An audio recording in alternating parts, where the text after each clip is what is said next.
So watch your ass.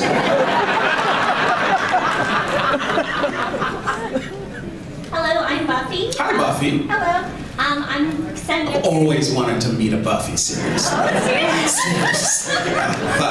It's gotta be a myth. Nobody names their kid Buffy. I don't mind it. Anyway, it was fun with the teacher. Buffy, what's your middle name? Jane. Buffy Jane. And your surname? Anderson. Buffy Jane Anderson. Yeah, that works. Right, that's music. Okay. Buffy Jane Anderson. And you know what? Oh, yes. It suits you.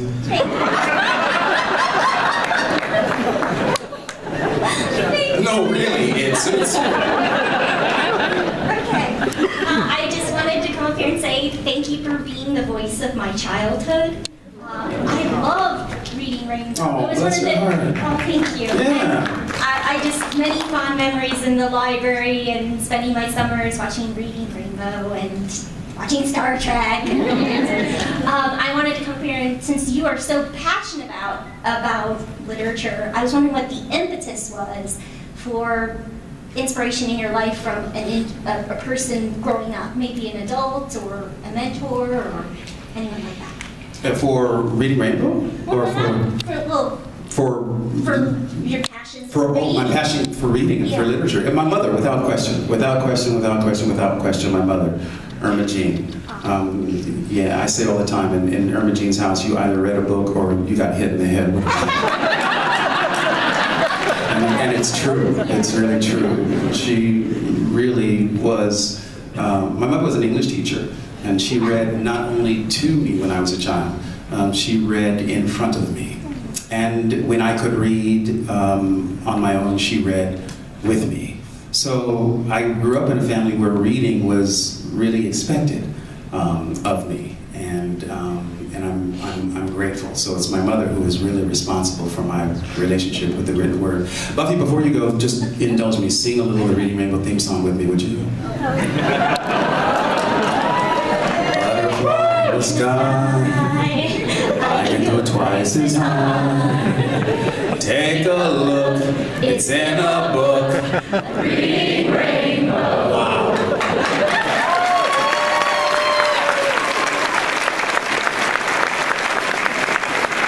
Ladies and gentlemen, Buffy Jane Anderson.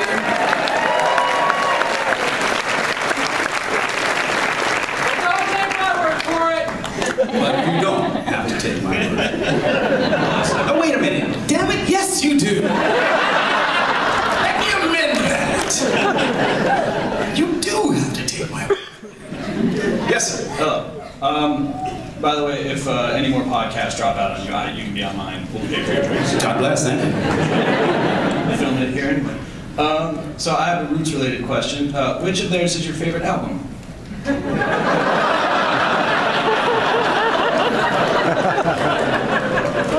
The latest one, the most recent. It's fantastic. Do you have it? The most recent Roots album? Yeah. Is it Game Theory? Undone. Oh, Undone. No, Undone. Run. Run to your iPod and download it. Seriously, it is the joint. Honestly, I love Roots since I've heard them. Questlove's absolutely one of the best drummers in the world. Not one of the best. Up against Dave Grohl, it's like a different... Okay, Dave Grohl, but we're talking Questlove? He is the man. Right. But I learned from Dave Grohl and Led Zeppelin records and Let's stuff. not get it twisted. Dave Grohl's a lovely drummer. Yeah. But we're talking about Questlove. Questlove's a drummer. He is a metronome. He's a human metronome. But, so Undone, I should go buy that then. Please do. We'll see you on the podcast. You bet.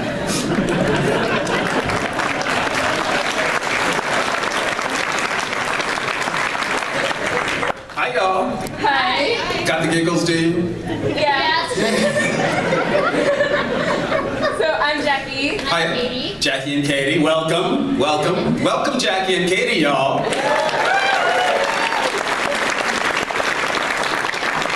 We were wondering, what was your favorite memory An episode. of working with the Star Trek cast? Who? The other people who are here today.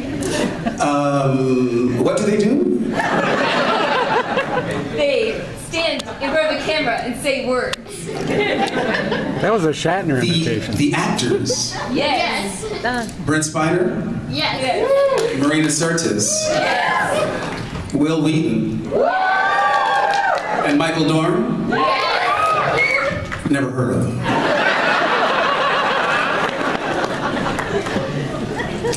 What was your question? Your favorite memory. My favorite memory. And your favorite episode? My favorite memory, my favorite episode. My favorite episodes tended to be those where we did not have to wear our spacesuits. We hated our spacesuits. So the Holmes and Watson episodes, Elementary Dear Data, those were fun. I think my favorite memory actually did not take place on the set. I had occasion many, many Octobers ago to get married. And the day I got married, my Star Trek family was all there. In fact, my best man was Brent Spiner.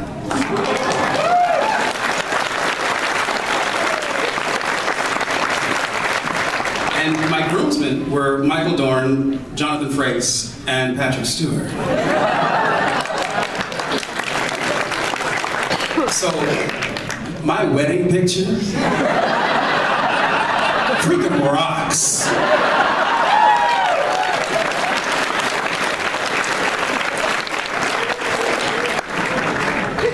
Thank you, ladies. I'd also just like to say thank you because I grew up watching Reading Rainbow, so thank you for that. You're welcome.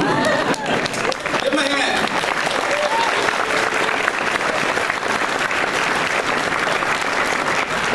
Hello, I'm Danielle.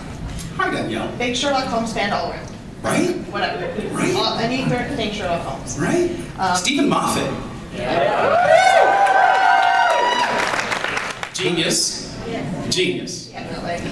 My question is, Star Trek, could you see through that visor? Because, you know, you probably heard this question before, but... The answer is still the same. No.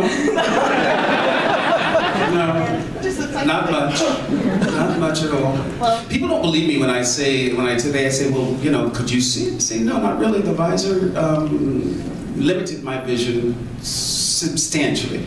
It cut off about 80% of my ability to see. Because, look, the film sets are full of a couple of things. Egos and light. There's light and lighting everywhere. My eyes are brown. Jordy's eyes, without the visor, were white. And so we never could see my eyes behind the visor. And so the seal had to be as good as we could get it. So consequently, in addition to casting my face, to making a mold of it, to fit the visor as well as we could, we fixed the visor to my head by screwing it in. And see, I told you, a lot of people don't believe me when I tell them how the visor was attached, but we literally screwed it into my head. One of these days I'm going to bring the visor to one of these things and show you. There were flanges on the inside of the visor, and on the outside of those flanges were little hexagonal screws, the female ends of which were embedded.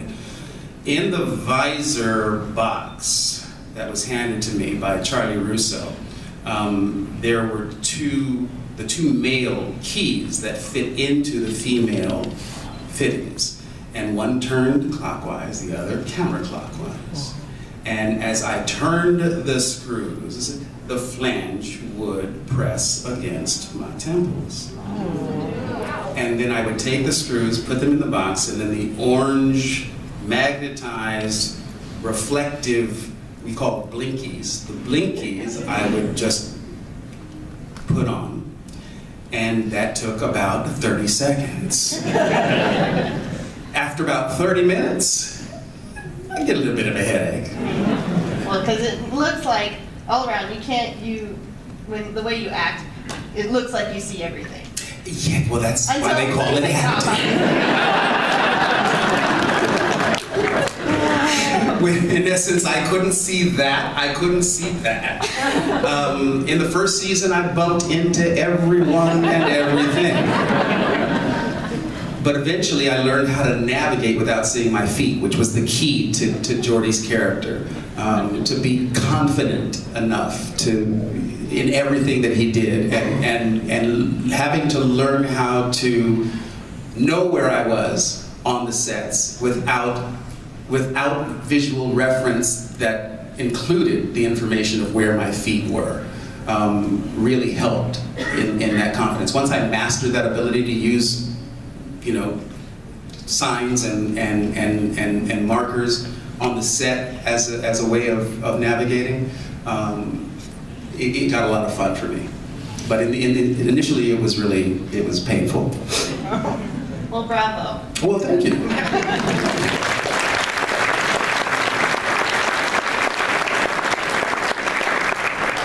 Hello. Hi. My name is Elena. Elena. First, I want to say that I loved Reading Rainbow. My daughter liked it because I had books then that I can go to the library and read to her. She didn't really like the show, but she liked the books that came out of the show. So. What is wrong with your child? She reads a lot. Well, God bless. The end result is the same. Yes, exactly. Was it me personally? No, she loves you as Jordy. She just didn't like Reading Rainbow. Yeah, I don't know. But anyways. Was it the eyes that threw her off?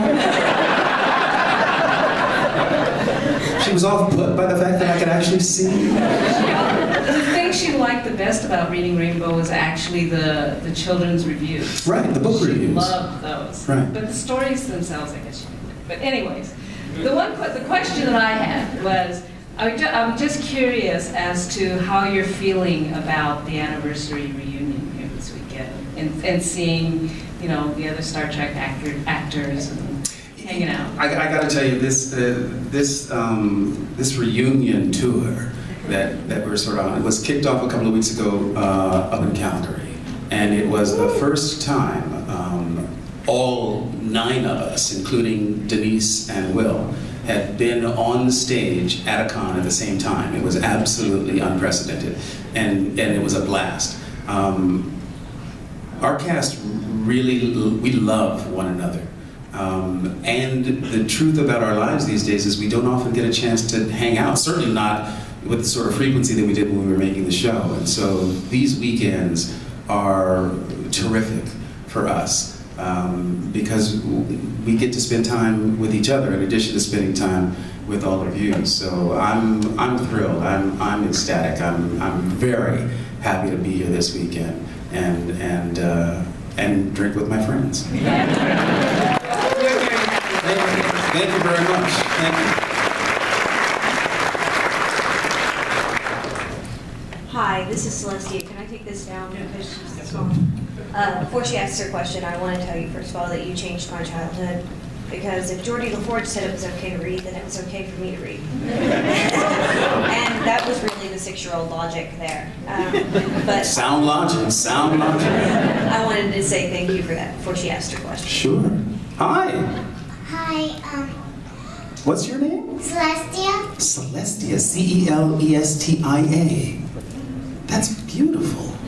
Thank you. You're welcome. What's your favorite episode of Reading Rainbow? Wow. My favorite episode of Reading Rainbow has to be based on a book called The Bionic Bunny Show.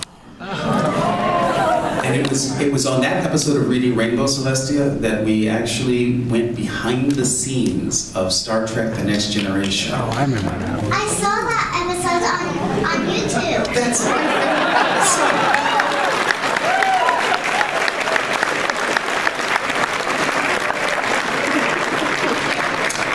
Celestia, what's your favorite episode of Reading Rainbow? The same one as yours. I love that. You have impeccable taste, Celestia. Thank you. You're welcome. Tomorrow I'm coming as one of your crew ones. Which one? Let me guess. You're coming as Worf. Who? See, Aura. Aura. Oh, Uhura. You're coming as Uhura. I cannot wait. This is exciting. Celestia, we'll see you tomorrow. Okay. Give her a hand, y'all.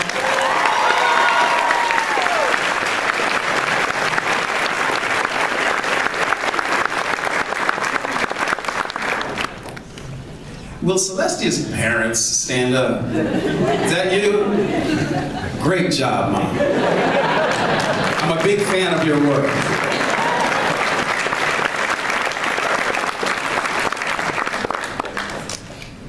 I had a question about the visor in acting challenges. Because Yes. as an actor, Mhm. especially when you're a camera, your eyes are such an important part of performance. Right. So the camera can never see your eyes. Right. And then the other actors can't see your eyes when they're performing. Right. What kind of challenges did that? It really sucked. But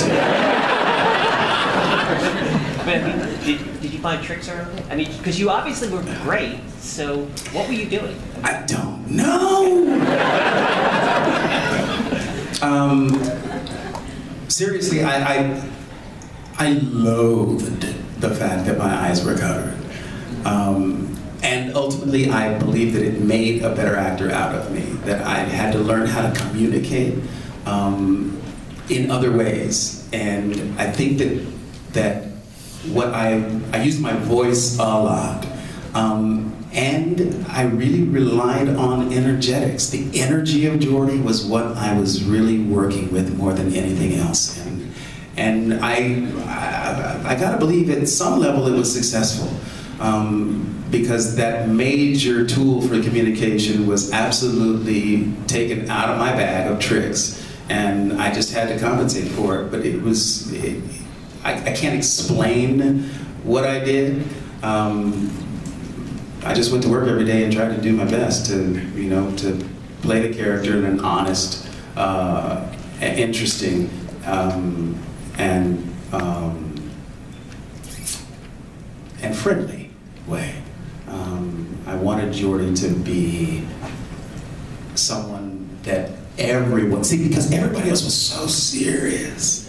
I mean, the characters, not the actors, Picard, my God, how long was that stick that seemed to be? Were the stories true on the set that everybody else was having a lot of fun and he didn't get that until... Well, at the very beginning, he took himself incredibly seriously. And so it was really my intention to make sure that Jordy was accessible. That's the word that I was looking for. That Jordy was accessible, that you felt like you could have a drink with Jordy and have a great conversation. That was the energy that I really, went to work with every day and really tried to bring to the character. Well, for me, you were successful. Thank you so much. I appreciate that.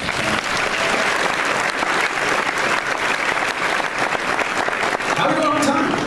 Doing good. We're doing all right? Time for a couple more, yeah. God bless, a couple more. Hi, I'm Miguel. Hi, Miguel. And who's the little friend in your hand? My little blog, I guess. Your blog? Future. And I'm going to ask you a question that... Did you ask for permission, Miguel? No. Can I ask for permission now? A little late, don't you think? It's better to ask for forgiveness than permission sometimes. Easier. Oh yes, it's easier too. But I have one of the more universal questions that I wanted to ask you.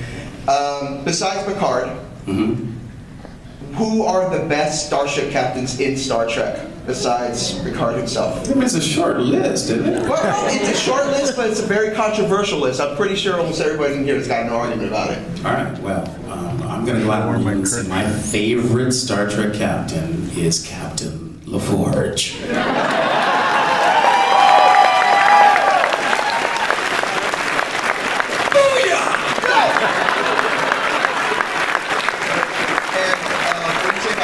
You are like Mr. Accessible.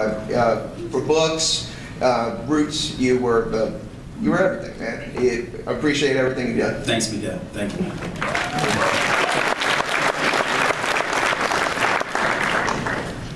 Hi there. My name is Meredith, and thank you so much, first of all, for taking questions from all of us. Absolutely.